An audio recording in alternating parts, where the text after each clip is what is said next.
right, so we're recording. You know the drill. There we go. Here we go. Okay, here we go. 5, 4, 3, 2, 1. Welcome to the Jones Zone podcast. I'm your host, Chris Jones, and today You forgot me. here with my brother Brian Jones, MVP. MVP, CEO of the Jones Zone. Most valuable podcaster.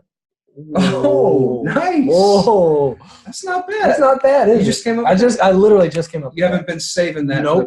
Nope, I did not have that in my pocket. You just kind of All right, Jones Zone podcast, a.k.a. House of Jones, House of a.k.a.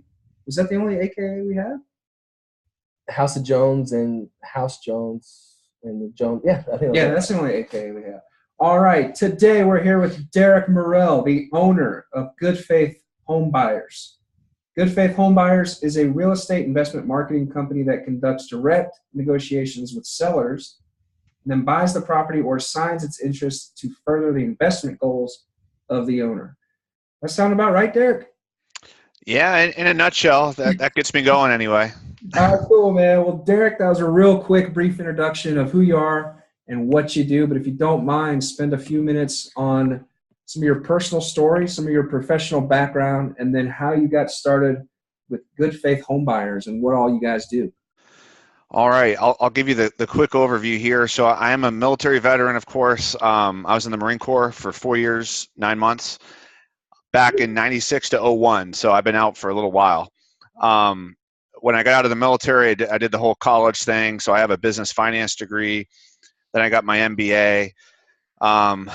Kind of goofed around, did different things. Then I got into some law enforcement in Virginia. I lived in Virginia for about 9 years. And then I got into some federal law enforcement. So I was a special agent with the U.S. Department of State.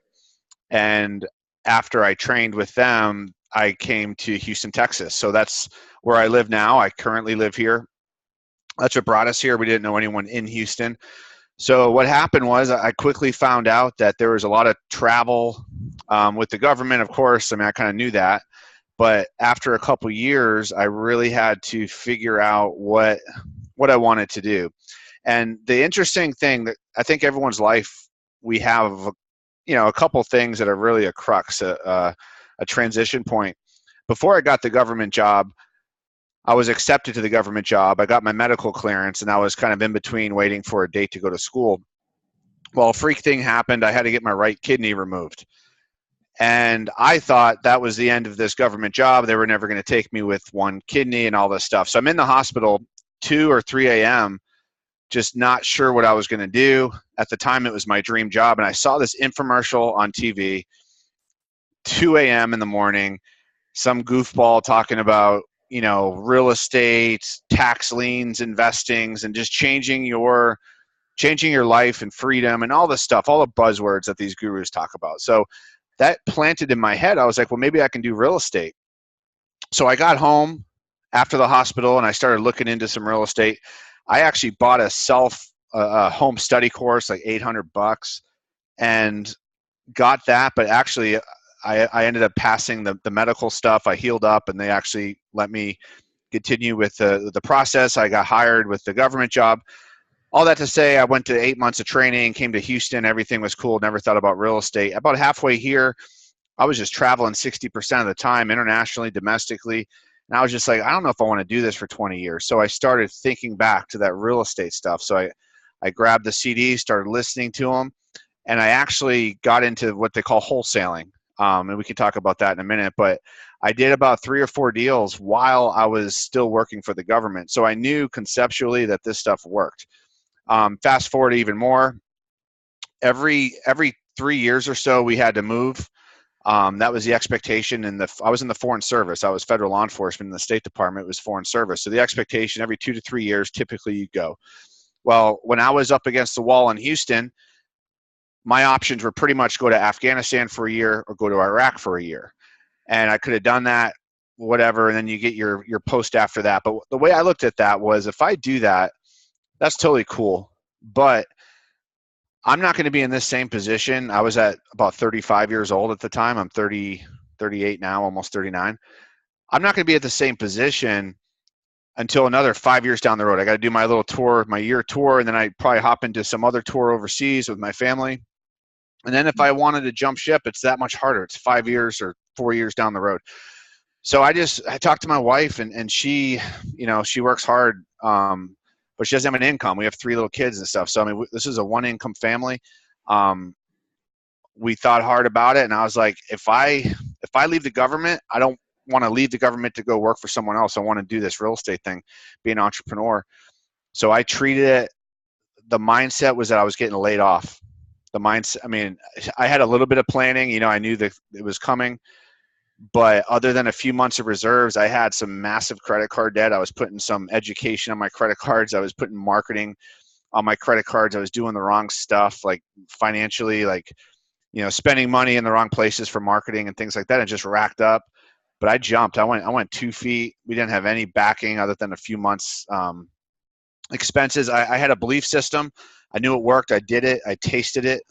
I knew conceptually it worked. I actually did it. So I knew I could do this. I knew if I spent the best hours of my week, if I spent 40 hours or 50 hours of my prime hours on real estate, I'm like, I can't lose, So that's kind of what brought me into the real estate realm. And that was in September of 2014. That's when I went full time. So I've been doing this a hair over 3 years. Full time. All right, so you're doing it for 3 years now, and when you said you were first started off, you were doing 40 hours a week, 50 hours a week, like it was your full-time job. What were you doing during those hours? Generating leads, just research? Yeah, the secret to wholesaling, and wholesaling real quick is basically I get a house under contract, and this is how it's 80% of the definitions this way. I get the house under contract and I assign my interest to another investor. And then I make a spread on that assignment fee, what we call it. So the secret sauce is you have to market. Okay. And people run into this scenario. They don't have money to market, right? But they have time. So you're either going to spend a ton of time, sweat equity, or if you have the money, you're going to spend a bunch of money and then you can go plug off things. So what I was doing, I was putting money on credit cards to get marketing, to get my phone to ring. So when my phone would ring, I would send direct mail. I would put stuff in newspapers. I would do all bandit signs, like road signs and stuff. People would call. I would take them. I had some education under my belt. So I knew I had a script. I'd take it through my script, and then I'd go and I'd research the best I could online, and then I'd schedule an appointment. So I was just taking action. It was just moving forward and taking action. So who are you targeting as for these contracts? Were you looking for people who were maybe behind on their payments? Yeah. Are you talking about when I first started, or are you talking about now? Because I've kind of evolved a little bit. When you first started, yeah. Yeah. When I first started, to be honest, I was just putting stuff out there. We have like a local kind of not the big newspaper, but like I don't know, some places they call them like a thrifty nickel or something. Like we don't have that brand, but we have our version of it, like a classified ad. So they're a lot cheaper. I was putting that in specific areas because they have certain areas. So I was big picture. I was just targeting lower. I didn't want to hit like the 200, 300, 400K homes. In Houston, we have, the median price is probably 200 and 250. So I was targeting homes like under 100K because I knew those were better for a faster wholesale, because a lot of those homes were sitting there in massive disrepair, and a lot of landlords like those cheaper homes for their cash flow. So that's I was really targeting that. I didn't have a lot of science behind it. I had a mentor, and I was just doing whatever he said. He said, put a sign up. I put a sign up. He said, write this on the sign. I wrote this on the sign. I did not reinvent the wheel. How did you find your mentor?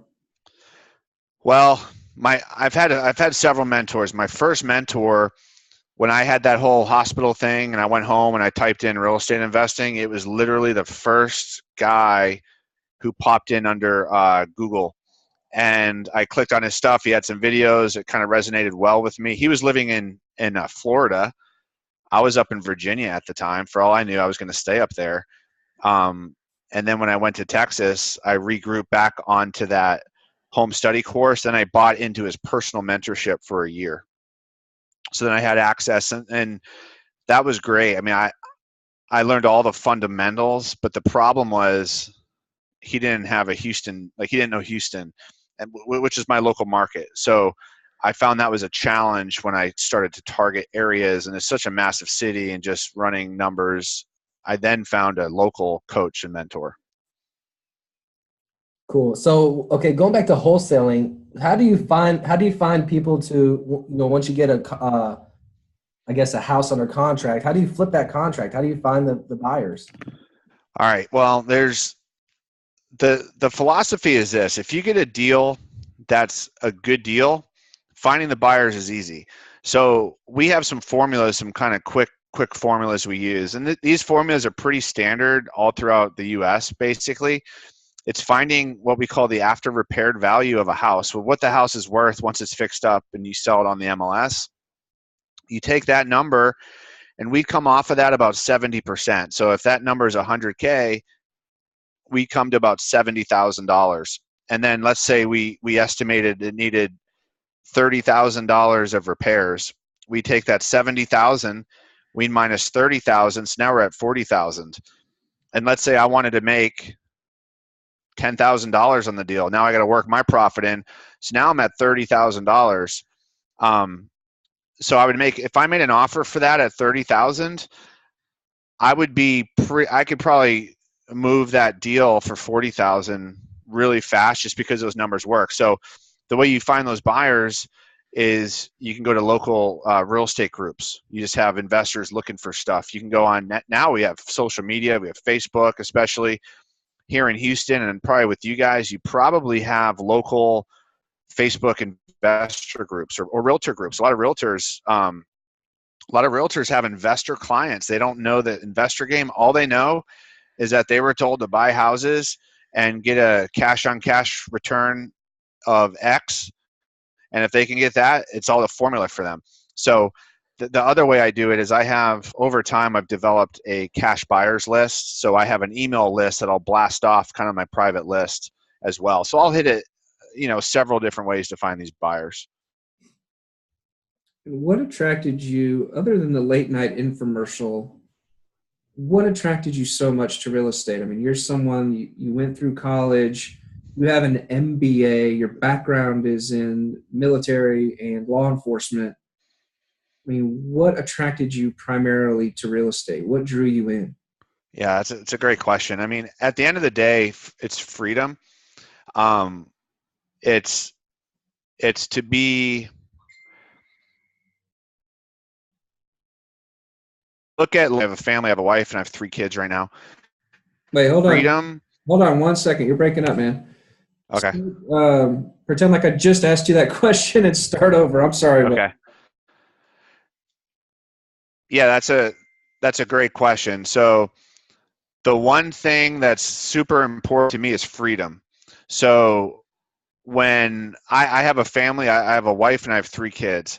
So freedom trumps anything else. Freedom trumps me working 50, 60 hours a week over, I don't care what I make, 100K, 200K. The important thing for me is to be able to have time with my family, do what's important to me, pursue my passions, and all of that. So real estate, what brought it to real estate is a vehicle. I love real estate. There's aspects of real estate. I don't wake up and I don't say, wow, I get to go make offers on houses and get told no 50 times in a row. Like there's some unsexy parts of it. The sexy parts of it are when you go to a closing and you get your money, and people are like, oh, wow, that's so awesome. You get all this money, but they have no idea the last 60 days that it took you and the headache and all this stuff. So real estate to me was merely a vehicle to get to a bigger sense of my freedom goals and my time. It's very interesting. So quick question, Good Faith Home Buyers, are you a one-man shop or do you have a team of people out there? I mean, how have you kind of evolved over the last 3 years from your first deal and doing all that hustling and stuff to now? I mean, what's the difference? Well, yeah, it depends when you ask me that question. So if you ask me that question right now today, I'm a very small shop. I used to have a salesperson or two. I used to have a transaction coordinator. Um, Really, right now, it's me, my wife. I have a virtual assistant from the Philippines that works for me, and I'm in a position where I need about one or two more people for my team. But one thing that I kind of came to, like this past year, I'll be honest with you, this year 2017 was tough. Um, I got defrauded out of some money. I had some deals go bad. I lost 60K on some deals, culminating from about 4 deals going bad at the same time, and that was early in the year. So I've been sticking this out for about 12 months. And all the while you still have to produce. You got to produce to eat. You got to eat what you kill, so to speak. So right now, what I figured out is I kind of changed my whole strategies, to be honest with you, because wholesaling is a key component. And wholesaling is nothing more but a sales and marketing business. Um, we have to be good at marketing and we have to be good at sales. Our commodity is properties, and our commodity is paper on properties. But I also do purchase properties. When those deals went bad on me this year, I was rehabbing properties. I've rehabbed properties. Everyone that's here is investing thinks you're on TV, the HGTV, and you're fixing, flipping, and all that. And I don't enjoy that stuff. I got burned pretty bad on it. So what I'm doing now is I'll wholesale properties. I'll buy properties as is that fit certain criteria, and I'll list them on the MLS as is. I'll get private lenders for that. A little bit more risk, but you can make a little bit more than a wholesale. And then third is I'll buy properties and I'll sell them on seller financing. Some people call it owner financing terms to buyers who can't get traditional bank financing. And that's more of a long-term play. And that's really where I'm pushing a lot, is in the long term, because passive income to me trumps everything else. If you got 5K, 10K, 20K a month coming in passive income, you can have a lot of stuff go wrong and you're good. Like, you got, oh man, you still got 12K coming in from passive income. The catch with passive income, it just takes a while. You got to start today, and it just takes a while to start pumping little chunks of money, but it adds up very fast over time. Yeah. What are some of the, I think you touched on it a little bit, but what are some of the differences between marketing and selling, and what exactly did you mean by that? Like being a sales and marketing company? Yeah, like you. Okay. Yeah. So I'm in Houston, Texas. It's a very big city. It's a very competitive market. Everyone wants to be an investor. And so you have to be good at marketing. So now when I look at marketing, I look at it like, what is my avatar homeowner? I'm looking for distressed sellers, okay? I know that I'm not going to buy 95% of the houses out there, okay? Most people are not going to sell me their house for 30, 40, 50 cents on the dollar. I know that. What I'm looking for is the people who will. And who will are the people who need me to buy their house because they're going through a divorce. They're going through a foreclosure. They inherited a property that they're not emotionally attached to. They just want to get rid of this thing. The house is in disrepair. Maybe it's a landlord who, we had Hurricane Harvey come through here. There's people that got annihilated. They imagine having 10 rental houses and 8 of them flooded and you didn't have flood insurance. Like, there's people that hit distress to where they need somebody to come in and buy the property. And we have to buy the property. We're not trying to buy the property for $1, but we have to buy the property. We're taking the risk, we're taking the fix, and then we have to work our profit margin in. So those are the people we're looking for. So when I market, I know that. So I'm looking for properties that have equity. I'm looking for properties that maybe the owner has owned them for a long time. I might look at properties where they're what we call absentee owners. They're owners of the property, but they don't live in the property. And that implies that either it's a rental house or it's a vacant house. So what I'm doing is I'm figuring out the levers to get me from, millions of homes, the probability now I have a marketing pool of, I don't know, 100,000. And I still don't know. I don't know who's going to do it, but my probability is a lot higher. And then I start marketing to these people, and many of those people won't want to sell. But when you get the right person at the right time, I mean, I've been a distressed seller. When I had stuff going wrong, man, if someone would have offered me the right number, I would have, if I could have made $1 or broke even versus a headache, I do that all day long. But if you get a guy that's working and it's just a normal life, they're not distressed. So I'm looking for a distressed seller. Now my phone rings.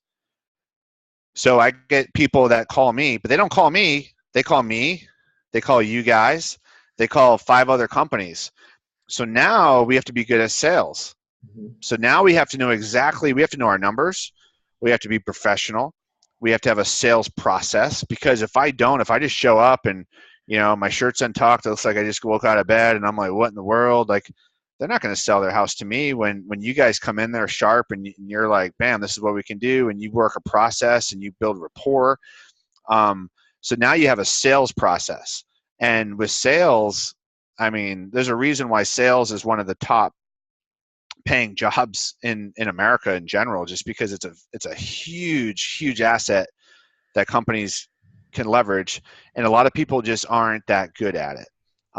And so that's where sales and marketing comes in for wholesaling, because wholesaling, you're in the trenches, you're right with the seller, and you are basically you're getting these deals direct from the seller, and then you get them so deep that you have to be good at sales, and you have to be confident, and you have to get that. And then now if you get the house deep, I could wholesale it and assign it to you guys, or I can also buy the house. So if I buy the house, I'm even deeper than if you guys were wholesaling it to me. And now that I have that skill set, I started with wholesaling, so that helped me create a skill set where I'm very comfortable going into a house, doing repairs, negotiating and everything like that. So it's a huge asset for a real estate company. But there's no database of distressed sellers, is there? I mean, how do you, other than running some sort of campaign on the internet or putting signs on the street corners, I mean, how do you actually narrow down to these people? Yeah, so the first thing you would do is you would use a list broker. So you would use a data, or maybe it's a data broker, like for instance, listsource.com. A company like that, you can actually go online and you could pick all these criteria, and you could say, okay, I want a house that is 1980s or older. Okay, that's going to help your probability a little bit. I want a house that is 50% equity or more. You might say 80% or more. I want a house where the person's owned it for at least 20 years. And so those are just data factors that all it does, I'll never know, because no one's waving a flag saying I'm a distressed seller, but they don't know I exist either. So I have to send, if I do direct mail, you might send thousands and thousands and thousands of postcards to get 1 or 2 deals. Yeah. And then you have a whole follow-up process, because here's what people don't realize. 80%, 70 to 80% of the deals you get are not going to be from the first contact. There's deals I plucked down that we've been following up with them for 8 or 9 months. My last owner finance deal, we bought the property for $40,000 and we sold it for $160,000 for $16K down. Well, that person who sold us that property, we followed up with them for about 8 or 9 months. Mm-hmm. So if we just said, hey, here's our offer, they said no, and we're like, whatever, okay, go to the next one, we would have never had that deal. It happens all the time. And then walk us through a little bit of what is an assignment? Like, what are you talking about? I mean, how do you legally, like, I mean, is that something you take to the attorney and say, hey, I'm giving this deal to John Smith now? Yeah, so what happens is this. I go to the homeowner, and I get a contract, a sales and purchase agreement with the homeowner for $50,000. So I have an equitable interest. I have a contract on their house, and on the contract it says I'm going to buy it for $50,000. It has all the normal contract stuff, and it says I'm going to close in, say, 30 days. So that's great. So I walk away from the house. Now, I could either close on it, or I think, hey, Brian, man, like Brian's an investor and he loves this neighborhood. I call Brian up and I say, hey, Brian, I got this house over here. I have a contract on it, but I can give it to you, the whole thing, for $60,000. And that includes my assignment fee and everything for $60K. So he goes, looks at the property. He's like, yeah, man, this is a great deal. It's worth 110 once I fix it up and all this stuff. So he says yes. Well, I take this contract I have with the seller. Brian and I create this new contract. This new contract is called an assignment of contract. So Brian and I basically say, I hereby assign Brian my interest in this contract. So he gives me there's a couple ways to do it, but he gives me a little bit of money, maybe like an earnest money deposit. And then he goes and closes on that deal. So he jumps in my shoes and it's as if he signed that contract with the home seller. So the home seller, they might not even know what's going on. They don't care. They just want their $50K. Like they just tell them when to show up to closing. When we go to close, Brian doesn't go at the same time as the seller. The seller goes at 10 a.m. Brian comes in at 1 p.m. They don't even know what's going on. Brian, though, he knows that I'm going to make a little bit of an assignment fee, in this case, 10K. And if Brian's a good investor, he doesn't care if I make 10K, 20K, 30K, or 50K. What he cares about is, hey, I got this good deal. I didn't have to work for it. And the numbers work for me. I'm going to do whatever my strategy is. And so I'll bring 60K to the closing table and I'll get a little bit of an assignment fee and off you go. And that's kind of the rudimentary way it works for assignments. How important is the attorney in all this? I mean, they've got to know what's going on. I mean, how do they get involved, and how do you pick a good attorney that knows what to do?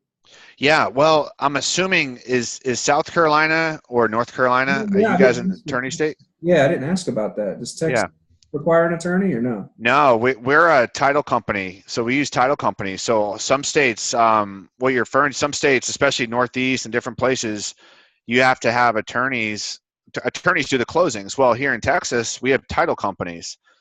And so even still, the title company kind of knows what.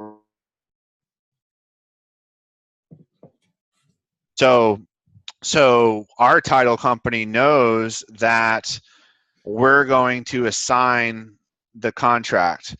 And so they, sorry about that. My computer is freezing a little bit. No, that's good. So my title company knows we're going to sign the contract. So they are HUDs where the seller only sees their side of the HUD and the buyer sees their side of the HUD. So the seller doesn't even know that I'm necessarily making an assignment fee on their contract. So not every title, and that's 100% legal, 100% legitimate. Stuff too. I mean, they look over all their stuff. So in an attorney state, I'll be honest. I mean, I've never had to deal with an attorney specific state, but I know people like, especially like up in New York, it's real strict, and I know some guys do it up there, but it's a little bit more of a hassle getting, one on board. Yeah. Have you ever had a seller find out what you're doing and get upset? Yeah, I have, and I'll be honest. Like what I do now is I answer that objection up front. I tell the seller, it's in my contract. Actually, in my contract, it says buyer will make a profit. I tell my sellers that here's a deal. Like there's several ways we can do this. Oftentimes I buy the properties. Oftentimes my company buys the properties. Other times I refer out to either partners or other investors. It just really depends on what we find out. But rest assured, those on your deal. So I make it known that regardless of what I do, I'm an investor, and it's a complicated thing on my side because I do have multiple strategies. I might contract the house today, and in 2 weeks something else comes on my plate where I'm like, okay, actually this house over here, sign that, versus we were going to buy it, but now we buy, and that's going to take our resources. So now we're going to assign it. So my seller, I have had sellers see the assignment fee before because the title company sent it over to them when they shouldn't have. And I've had sellers get upset before, but it's never killed a deal. Yeah. Now, do you have to have a real estate license to do what you do? And do you have a real estate license? I do not have a real estate license, and you do not have to have a real estate license. Obviously, I'm not offering any legal advice or anything like that.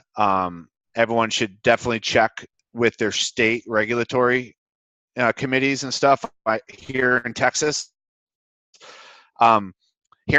you cannot broker real estate without a license. So when I do my assignments of contract, I'm not selling a house. I'm selling a contract. I'm selling my contract for $10K or something like that. In Texas, specifically, since I'm here, if you can sell a house if you're the owner of the house. You could sell it if you're under like a power of attorney or something like that, like an estate executor or an executrix. You could also sell a property if you're a realtor and you have the arrangement with the seller, or if I have equitable interest, which is basically my contract gives me that, I can assign my interest to someone else. So that's the kind of the clause that we fall under. What happens is some people get a little ambitious, and they come across like they're realtors when they're not, and they're selling a house when they have no business selling a house. It looks like they're selling a house from their marketing. You wouldn't be able to tell the difference between you guys marketing it and some wholesaler who has zero ownership of that property. Mm. Deal. Now, you mentioned having some ups and downs. Do you have any great stories, and do you have any horror stories? Some horror stories. Yeah, well, It's not all glamorous as TLC makes it out to be, right? HGTV. No, it's definitely not. We've had this year specifically, we had a few deals, and I kind of messed up. I mean, looking back, you learn what you could have done, what you should have done differently, and I got involved with another investor on a handful of deals.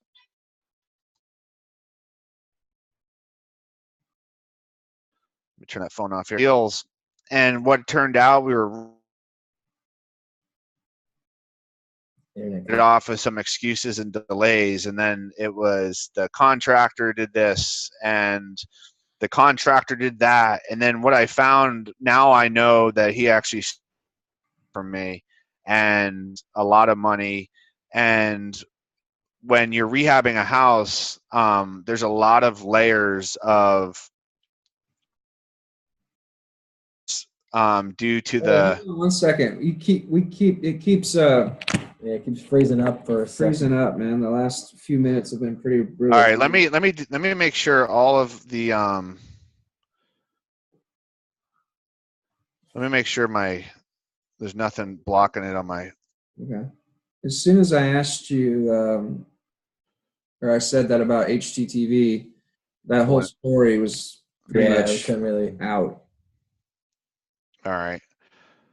Let me turn some of this off.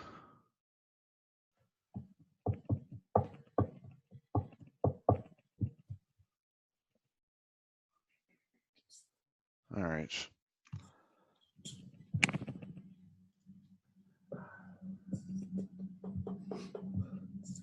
do a freestyle rap while we wait. There you go. Yeah. Please no. Give me a beat, Chris. Give me a beat. I don't know how to do that. Yeah. I'll give you the beat. You give me the rhymes. All right. I turned off like some other Wi-Fi stuff, so hopefully it's not taking the bandwidth. Okay. Cool.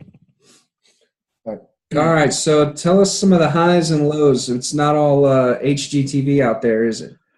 No, it's actually not. And I got involved with a few deals at one time with one specific investor, and long story short, I mean, he took me for a ride, and there were specific delays in these properties, and I started getting involved to see what was going on. And our agreement was basically I was going to bring the private lending, the funding to help buy the house, and he was going to bring the construction side, and he was going to be on top of the contractors, which is great because I hated doing that. And he hated doing the other side. So match made in heaven, right?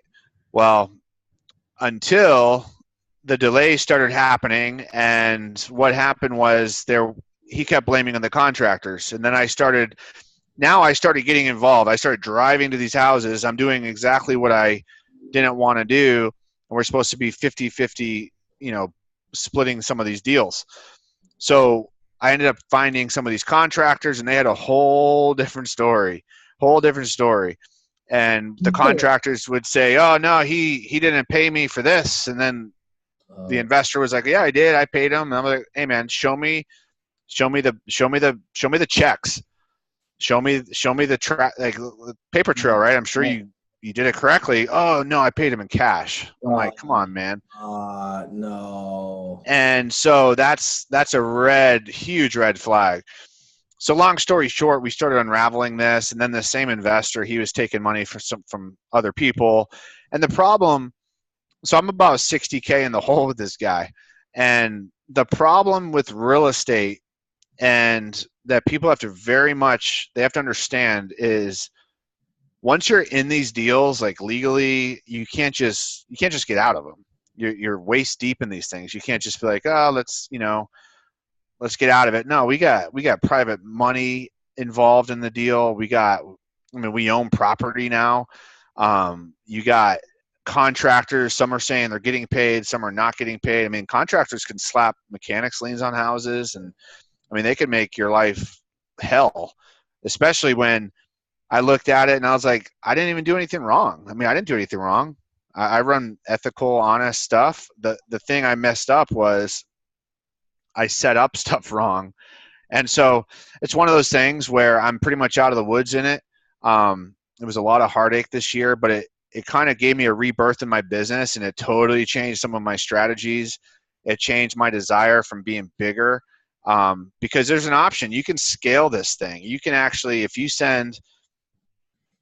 want to send marketing and you get a couple, 2, 3, 4 deals a month, well, if you send double, triple that, you'll get even more deals a month. And then you can start getting a couple people, you hire more people. Next thing you know, that's how companies that do, 15, 20 deals, 30 deals a month, that's what they do. They just scale it. And I decided that for now anyway, I'm going to stay lean and mean with some of this stuff. I've had other deals too with contractors where it's just, you ever heard of a change order? And a change order is when you have, a contractor's going to do a property for $40,000, and it's a good deal. Well, 2 weeks in, he finds something. He's, "Oh, sir, it's going to cost an extra $3,000. So it's okay. Now you pay an extra $3K. And then 2 weeks later, something else is found, and it's another $5K. And then like every episode of Property Brothers.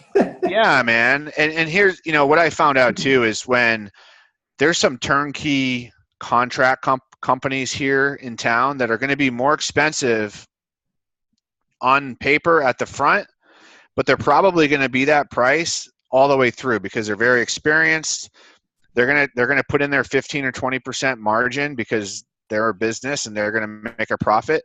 But that number will be lower than this guy over here, right? So a lot of investors, they want to go to this guy that's lower because, that's lower. I'm going to save $12K on my rehab.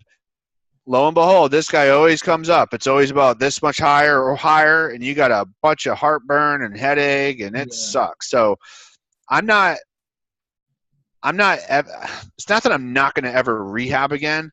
I will. I'm an investor, so I'm going to follow the numbers.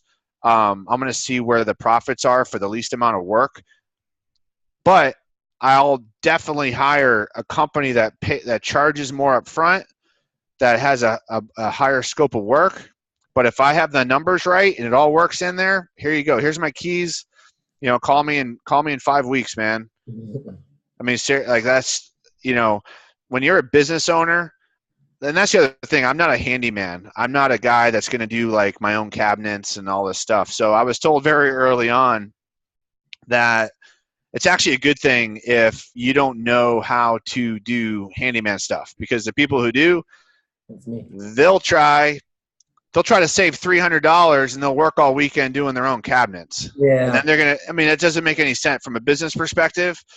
Man, pay the $300, $400, $500 and get the next deal. Like you're making, you're after 20K, not saving $250 and working 9 hours on a Saturday. Doesn't make any sense. But a lot of people fall into that trap. because they don't look at it from like a business perspective. You've mentioned private money a couple of times. Who's financing all this stuff? Like when you go under contract and you're getting rid of it before you even have to make a mortgage payment or anything like that. I mean, what if you don't find a buyer? Now you're on the hook for that property, right? So how are you doing all the financing stuff? How's all that work? Yeah, so there's two parts to that question. So on the assignment part, you're right. I never own the property if I assign the contract, because I might have a 30-day window where I'm going to get Brian in there at day 22 and he's going to close.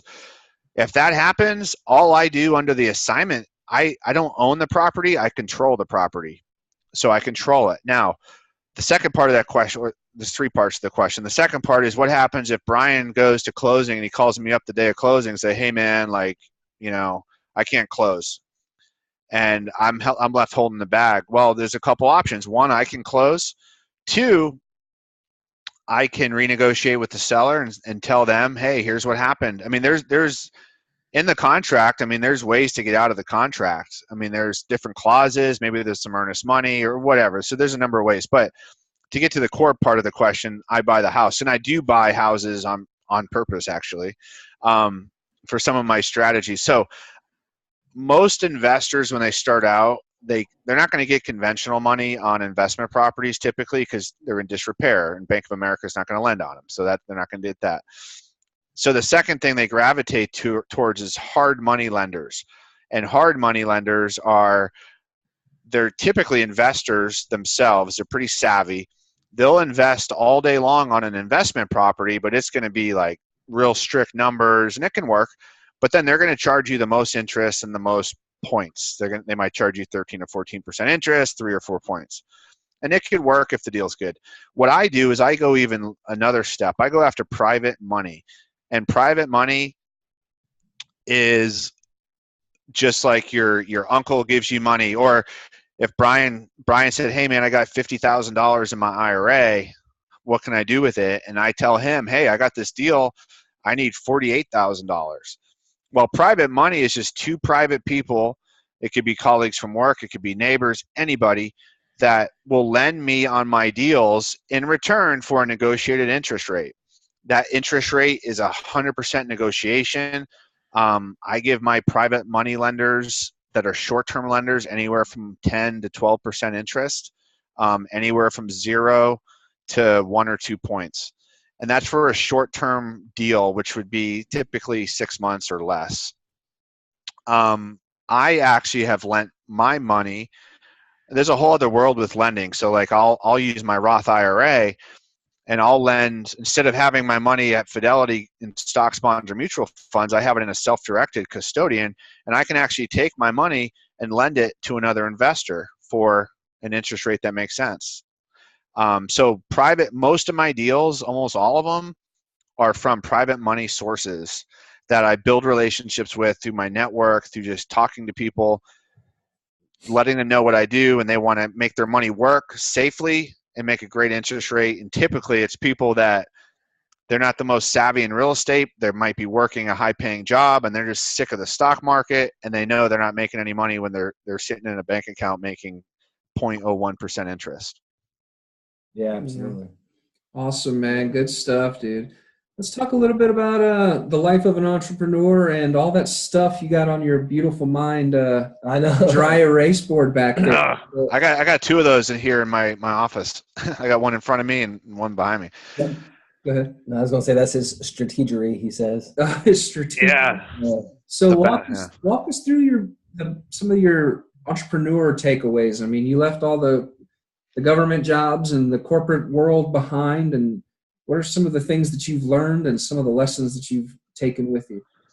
Well, it's been just over 3 years, and it's been a whirlwind. I learned a whole bunch. I would say I was just in a little mastermind luncheon yesterday for about 3 or 4 hours with some local investors here in town. Just guys that are doing well. And one thing people have to realize is, like, a lot of people get focused on the success of somebody, or they get focused on the final product. but they don't realize the process to get there. And so, you might have someone that you think is doing a bunch of real estate deals, for instance. Oh my goodness, that guy, everything he touches turns to gold. But if they sit down with you, they'll learn that the risk that you took and the action that you took and the utter beating that you took. Holy cow, like we've had, I'm married, and that's real stuff. When you have a wife, and I'm the only income. And so when you have, I'm essentially commission only. So if I don't, I can have 10 deals under contract. I'm not guaranteed that those are all going to close. There's a saying that real estate is easy, but people are difficult. And if you can go to every deal that fell through, it's usually because there's some knucklehead in there just changing stuff at the last second and all this. So, the life of an entrepreneur, what I did, I tell people not to do it the way I did it. I tell people not to jump, not to rack up all that. I'm talking 50K credit card debt, man, when I left my job, with 3 or 4 months of reserves, meaning if I had nothing, no money, I could last for 3 or 4 months. And we didn't have a second income. Goodbye health insurance, because that goes away too. All this stuff goes away. And I had a belief system that it was possible. I knew it was possible. I truly believed that if I put my best hours of my day and my week to real estate, that in the worst case scenario, I could probably make 5K or 6 or 7K a month to, squeeze by. Worst case scenario. Best case scenario, I can make, 70K or whatever a month. So I had an unwavering belief system. And I think, and we all hear it, it's kind of cliche, but it's so true, that 80% of this stuff is the mind, and it's our mindset. We don't need to look around. You look around everywhere, there's people doing it, there's people successful. And you look around everywhere and there's people not doing it, and there's not people successful. So everyone's getting attuned to the same information. We have the same resources. And so the thing that I culminated now is, I have it written down here, simplicity. I have right behind me, right there, I don't know if it's backwards or not. Progress, not perfection, man. Like, you have to take action, you have to step, and you have to take just constant steps, and you're gonna progress, and you don't have to be perfect. Yeah. Sorry to interrupt you, but the person listening who's been thinking about getting into real estate and investment and investing, they want to take that step. What's their first step that you would suggest that they take? First step is always this: evaluate what skills and value you have. And what I mean by that is and I've taught real estate courses here in town, and it's you have 2 types of people typically. You have the person with like no money. Maybe they work, or maybe they don't work. Maybe they just got laid off. So sometimes the people with the least amount of money have the most amount of time. And even if they work full time, they're probably working 40-ish hours, 40, 45 hours. So they probably have at least 2 days during the week, their weekends or whatever their days are off. And then they have the hours of whatever, 5 or 6 p.m. until whenever. Okay. The other type of person is the W-2 employee who has a good income, but they're working 50, 60 hours. They don't have a lot of time, but they can pump money towards education. They can pump money towards marketing, because what people don't realize, I suggest people get educated. But education now is such a massive business, and people can get sunk in massive debt just to get educated, and then they have nothing else. They have no more money for anything else. And then they just go through this cycle, and then their mindset hits them again and all this stuff. So people need to evaluate where they're at and know exactly what they can bring to the table. When I was still working for the government, I'd be on the phone on the way to work. I'd be on the phone on the way home. I'd hit my lunches on the phone. And then when I got home, I would hustle in my home office. I was doing that while I was working for a government job. And I was doing that in the evenings. I did my first wholesale deal from China. We closed it from China. I was on a TDY for 60 days. So, you know, you have people that will harness any excuse they can not to have something happen. And then you'll have people that have every excuse in the book and they'll still find a way to do it. And, you know, real estate looks sexy, but 97 out of 100 people are going to be unsuccessful at it, period. So, I mean, people have to really know, do they really, really want it or not? I really think they want it. Yeah. Take it home, Chris. You go ahead. All right, Derek. Well, we appreciate you taking some time out of your day to chat with us. I think I could do it better. Okay, go ahead. Derek, man, thank you so much. Is that too much? No, that's good. Derek, thank you so much for, seriously, thank you for joining us today, man. Thanks for bringing all the knowledge, kicking it with the Jones Zone. I think that was okay. That was all right. Yeah, you normally do better. Take it home, Chris. Take it home. Hey, Derek, if people want to reach and get in touch with you, how can they do so? Yeah, probably the best way, they can email me. My email is Derek, DEREK, at goodfaithhomebuyers.com. I'm also on Facebook. My name's Derek, DEREK, Murrell, MURRELL. And that's probably the best way, couple ways they can get a hold of me for sure. Awesome. Well, Derek, thanks for coming on the Jones Zone, man. It's good to have you. Appreciate it, brother. Awesome, guys. It was a pleasure. Thanks so much. And cut.